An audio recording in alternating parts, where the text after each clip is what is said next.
이때 많이들 하는 그 좋지 않은 행동이 타인과 나를 비교하는 그런 행동인데요. 하나님, 쟤는 잘 되는데 왜 나는 이 모양이죠? 네, 안녕하세요. 만출입니다. 네, 오늘은 제가 잠언을 묵상을 해가지고 그거에 대해서 나눠보려고 해요. 네, 잠언 19장 2절에는 이런 말씀이 있어요. 지식 없는 소원은 선하지 못하고 발이 급한 사람은 잘못 가느니라. 이 말씀을 보고 저는 저에게 질문을 한번 했어요. 나는 어떠한 소원이 있지? 그리고 그 소원은 어디서부터 온 거지? 하나님께서는 내 소원을 이루어 주시기도 하지만 그 빌립보서의 말씀처럼 나를 통해 하나님의 소원을 이루어 가시기도 하잖아요.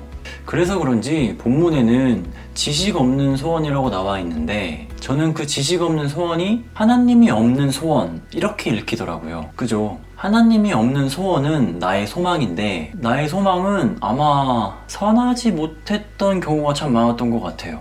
그래서 제가 큰 마음을 품고 기도를 했죠. 원래 이런 묵상을 하고 나면 되게 기도가 좀 거만해지잖아요.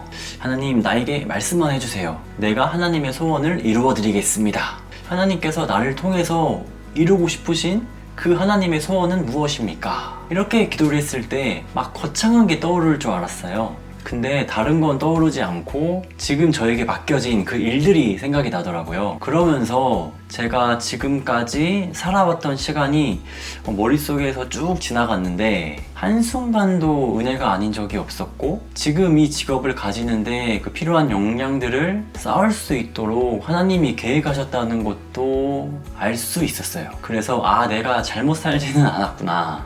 지금처럼 나에게 주어진 이 하루하루를 열심히 살아가면 하나님의 인도하심이 항상 나에게 있겠구나. 지금 이 자리에서 최선을 다하자. 이게 하나님이 나를 통해서 본인의 소원을 이루어 가시는 방법이구나. 이렇게 생각이 되더라고요. 혹시 지금의 삶이 좀 너무 초라하게 느껴지시나요? 근데 지금 여러분이 가지고 있는 직업이나 그 상황을 하나님의 눈으로 봤을 때는 하나님의 소원을 이루어가는 그 하나님의 완전하신 계획 그 안에서 선하게 인도하시고 계세요.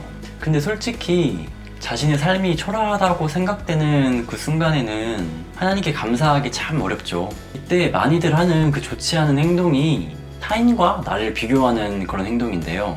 하나님, 쟤는 잘 되는데 왜 나는 이 모양이죠? 이런 기도를 많이 할 거예요. 저도 그랬거든요.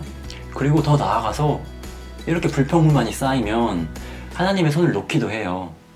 그래서 혹시 이런 분이 있다면은 제가 기도하는 팁을 하나 드리려고 해요. 저는 이러한 상황이 생길 때마다 이렇게 기도하는데 어떻게 기도하냐면 하나님, 이 어려운 상황이 하나님께서 허락하신 그 상황이라면 나에게 이 상황들을 감당할 수 있는 그 튼튼한 어깨를 나에게 허락해 주세요. 그리고 만약에 하나님께서 이 상황을 허락하시지 않으셨더라면 이 상황을 피할 수 있도록 그 피할 길을 나에게 열어주세요. 이렇게 기도를 하게 되면 하나님께서 나에게 힘을 주시던지 아니면 피하게 해주시던지 그 하나님의 그 계획 안에서 선하시게 일을 하시더라고요. 그래서 혹시 여러분의 지금의 삶이 좀 초라하다고 좀 생각이 들면은 좀 불평하거나 우울해하지 않고 다시 저처럼 하나님의 뜻을 구하셨으면 좋겠습니다. 그리고 혹시 기도가 필요하시다면 저도 여러분들이 그 상황들을 잘 극복할 수 있도록 힘을 허락하여 달라고 또 피할 길을 주시라고 저도 함께 기도하도록 하겠습니다. 네, 오늘의 묵상은 여기까지입니다. 그럼 다음 주에도 묵상으로 찾아오겠습니다. 그럼 그때까지 믿음 지키고 샬롬!